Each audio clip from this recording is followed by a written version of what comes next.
دیکھو ربیع الاول کے بارے میں لوگ اکثر ایک سوال پوچھتے ہیں کہ عید میلاد النبی منانا، اس میں جشن کرنا، نبی صلی اللہ علیہ وسلم کی آمد پہ خوشی منانا، یہ اسلام میں کیسا ہے؟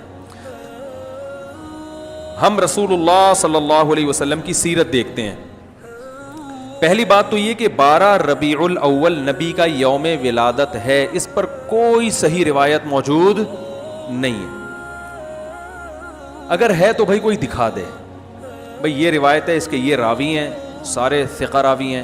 ایسی کوئی روایت موجود نہیں ہے، اور اس کی وجہ یہی ہے کہ اللہ تعالیٰ نے اپنے نبی کی ولادت کے دن کو امت سے چھپا لیا ہے تاکہ اس میں خرافات نہ، کیونکہ پچھلی امتوں نے کیا نا اپنے انبیاء کی ولادتوں کے دن کے ساتھ. لیکن اگر فرض کر لیں، لوگ بحث کرتے ہیں نہیں جی فلاں نے لکھا ہے تو فلاں نے لکھا ہے، چلو مان لیا کہ 12 ربیع الاول نبی کا یوم ولادت ہے، تو ہمیں رسول اللہ صلی اللہ علیہ وسلم کی سیرت میں یوم ولادت پہ کیا کرنا ملتا ہے؟ احادیث صحیحہ سے صحیح حدیث ہے کہ نبی صلی اللہ علیہ وسلم پیر کے دن کا روزہ رکھتے تھے. صحابہ نے پوچھا کیوں؟ آپ نے فرمایا یہ میرا یوم ولادت، پیر کو آپ پیدا ہوئے. اب دیکھو پیر کو نبی نے روزہ رکھ کے یہ بتا دیا کہ اس میں عید کا تصور نہیں ہے، کیونکہ عید اور روزہ جمع بولنا پڑے گا آپ لوگوں کو، جمع نہیں ہو سکتی. اب اس کو سیلیبریٹ نہیں کیا جا سکتا. جس دن روزہ ہو جائے گا نا، اب وہ سیلیبریٹ کرنا اس کو ممکن ہے ہی نہیں، اس میں جشن کا تصور ہی ختم ہو گیا. جو ہماری عیدیں ہیں ان میں روزہ رکھنا جائز ہے؟ عید الفطر کو کوئی روزہ رکھے؟ بولو بھائی. اگر جس دن روزہ رکھا وہ عید نہیں ہو سکتی، جو عید ہے وہ روزے کا دن. کیا خیال ہے؟ عید اور روزہ ایک دوسرے کے کیا ہیں؟ اپوزٹ. کیونکہ عید ایک خوشی کا دن ہے اور اس کو سیلیبریٹ کرنا ہے، تو سیلیبریٹ جو کیا جاتا ہے کھا پی کے کیا جاتا ہے یا بھوکا رہ کے کیا جاتا ہے؟ دیکھو آپ کے بچے کا امتحان میں پاس ہو گیا اچھے نمبروں سے، بہت خوش ہیں آپ نے تمام رشتہ داروں کو فون کیا، بھائی میرا بچہ 100 نمبروں سے پاس ہوا ہے، میں بہت خوش ہوں اور میں اب جشن مناؤں گا، ایک سیلیبریٹ کروں گا اس کو. بھائی کیسے کریں گے؟ بھائی آپ تمام لوگوں سے گزارش ہے کہ صبح کا ناشتہ بھی چھوڑ دیں اور کل دوپہر کا کھانا بھی چھوڑ دیں. ہاں بھائی یہ کیا ہو گیا بھائی؟ یہ خوشی ہے یا کوئی غم ہے بھائی؟ روزہ کوئی غم کی علامت نہیں ہے لیکن خوشی بھی نہیں ہے. خوشی کا مطلب خوشی کو سیلیبریٹ کرنا نہیں ہے، منانا. خوش ہونا ایک الگ چیز ہے، خوشی منانا. بھائی خوش ہونے پر تو ہم بھی کوئی پابندی نہیں لگا رہے کہ آپ 12 ربیع کو خوش ہو جائیں. مسئلہ ہے خوشی منانا. منانے کا صرف عید کو خوش ہونے پر کبھی بھی نہیں منائی جائے گی، صرف عید کے دن یا کوئی خوش یعنی یہ کوئی کھانا کھلا کے. تو آپ کے بچہ 100 نمبروں سے پاس ہوا، آپ نے کہا کہ ہم خوشی منائیں گے. بھائی کیسے منائیں گے؟ آپ بھی کھانا چھوڑ دیں اور ہم بھی کھانا لے. بھائی وہ کہیں گے بھائی پہلے ہم اس طرح تو ہوگا کہ آج ہم زیادہ کھائیں گے، اس طرح تو منائی جاتی ہے. تو یہ بات سمجھ میں آ گئی. دوسری بات، دوسری دلیل، جمعے کا دن بھی چھوٹی عید ہے نا، اس کو بھی عید کہا گیا ہے روایتوں میں. اسی وجہ اور عید کے بہت سارے احکام جمعے کے دن بھی لاگو ہوتے ہیں. غسل کر کے نہا دھو کے مسجد میں اجتماع ہوتا ہے، عید کے دن بھی غسل کر کے نہا دھو کے اجتماع ہوتا ہے. نبی جمعے کے دن بھی اچھے کپڑے پہنتے تھے، ہم عید کے دن بھی بولتے کیوں نہیں اچھے کپڑے پہنتے ہیں. جمعے کے دن بھی خوشبو لگا کے نہا دھو کے، عید کے دن بھی ایسے ہی. اور حدیث میں جمعے کے دن کو بھی روزے کے ساتھ خاص کرنے سے منع کیا گیا ہے. لا تختصوا لیلۃ الجمعۃ بصلاۃ ولا یوم الجمعۃ بصوم. حدیث میں آتا ہے جمعے کی جو رات ہے اس کو عبادت کے ساتھ خاص مت کرو اور جمعے کے دن کو روزے کے ساتھ خاص مت. جمعے کو روزہ رکھنا کوئی اضافی فضیلت نہیں ہے. ویسے جائز ہے روزہ رکھنا کہ آپ کی چھٹی جمعے کو ہوتی ہے اس لیے رکھ لیا تو ایک الگ بات ہے، لیکن اس کو خاص فضیلت دے کے رکھنا تو یہ مکمل عید تو نہیں ہے. اس میں عید کا لک بہرحال بولو بھائی ہے، خطبہ بھی ہے، جیسے عیدین میں خطبہ بھی ہوتا ہے، 2 رکعتیں ہیں عیدین میں بھی 2 رکعت، تو لک ہے اس میں.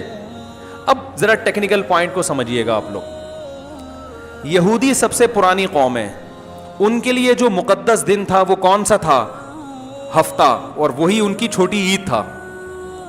سمجھ رہے ہیں نا, اسی میں وہ اجتماع کرتے تھے. عیسائی اس کے بعد آئے, ان کے لیے کون سا ہوا؟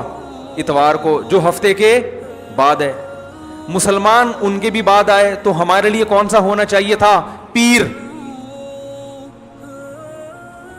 اور یہ یوم ولادت بھی تھا, تو اس کو تو زیادہ فضیلت ہونی چاہیے تھی نا بھائی, عقلی لحاظ سے بھی اور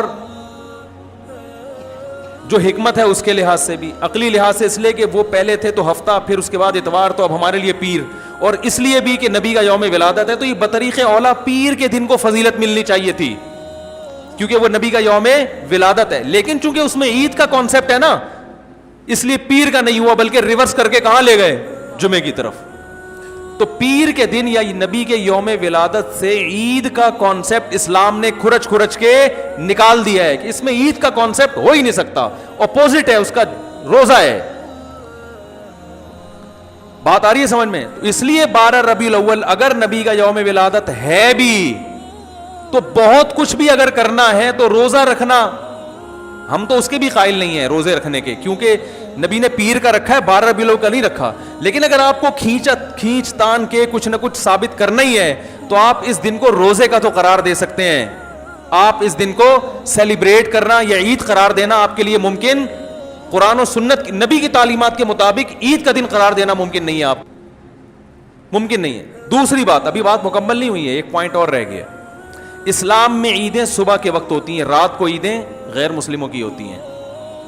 کرسمس زیادہ جوش و خروش سے کم منایا جاتا ہے رات کو, کیونکہ اس میں ڈھول ڈھمکے ہوتے ہیں, لائٹنگ ہوتی ہے. لائٹنگ رات کو جچتی ہے, دن میں لائٹنگ بولو بھائی نہیں. جبکہ اسلام کے جو تہوار ہیں وہ کب ہوتے ہیں؟ صبح کے وقت. صبح آپ اشراق کے وقت آؤ گے, نماز پڑھو گے, سوئیاں کھاؤ گے, گلے ملو گے, پتلی گلی سے نکل لو. عید الاضحیٰ میں بھی صبح آؤ گے, نماز پڑھو گے, قربانی کرو گے, گوشت کھاؤ گے, ٹھیک ہے نا. یہ سب کام تبھی فقہا نے لکھا ہے کہ مغرب کی نماز کے بعد جانور کو قربان کرنا مکروہ ہے, جائز ہے مگر مکروہ, کیونکہ شاعر اسلام میں سے دن میں ہوگا. یہ رات کو شریعت نے اس لیے نہیں رکھا کہ رات کا وقت نا گناہوں کی طرف لے جاتا ہے. جب خوشی منائی جاتی ہے تو رات کو انسان ٹریک سے ہٹنے کا خطرہ زیادہ ہوتا ہے. جبکہ 12 ربیع الاول کو جو عید منائی جاتی ہے وہ دن میں زیادہ منائی جاتی ہے رات کو. ساری لائٹنگ رات کو ہوتی ہے, سارے جو نعت اور میوزک کے ساتھ وہ سب کب ہو رہا ہے؟ رات کو. یہ خود اسلام کے مزاج کے خلاف ہے. تو پتہ ہی چلتا ہے بھائی, بہت معذرت کے ساتھ, کسی پہ طنز مقصد نہیں ہے. دیکھو اللہ اس کے رسول صلی اللہ علیہ وسلم کو فالو کرنا یہ عشق نبی ہے اصل. یاد رکھو, محبت میں جذبات پہ کنٹرول کرنا یہ زیادہ مشکل کام ہے, اور جذبات سے ہٹ کے, جذبات سے مغلوب ہو جانا یہ آسان بہت ہے, لیکن یہ حقیقی محبت کی علامت نہیں ہے. جب محبت ہو نا کسی کو, تو اپنے جذبات کو حدود کے اندر رکھ کے انسان محبت کا اظہار کرے. اپنے جذبات کو غالب کر لینا, نبی کا عشق ہر مسلمان کو ہے, ہر ایک کا دل چاہتا ہے یہ کرے یوں کرے نبی کی یاد میں, لیکن آپ اپنے اس جذبات پہ کنٹرول کریں. بولے بھائی رسول اللہ صلی اللہ علیہ وسلم کی جو اطاعت ہے وہ پہلے ہے, اپنے جذبات بعد میں.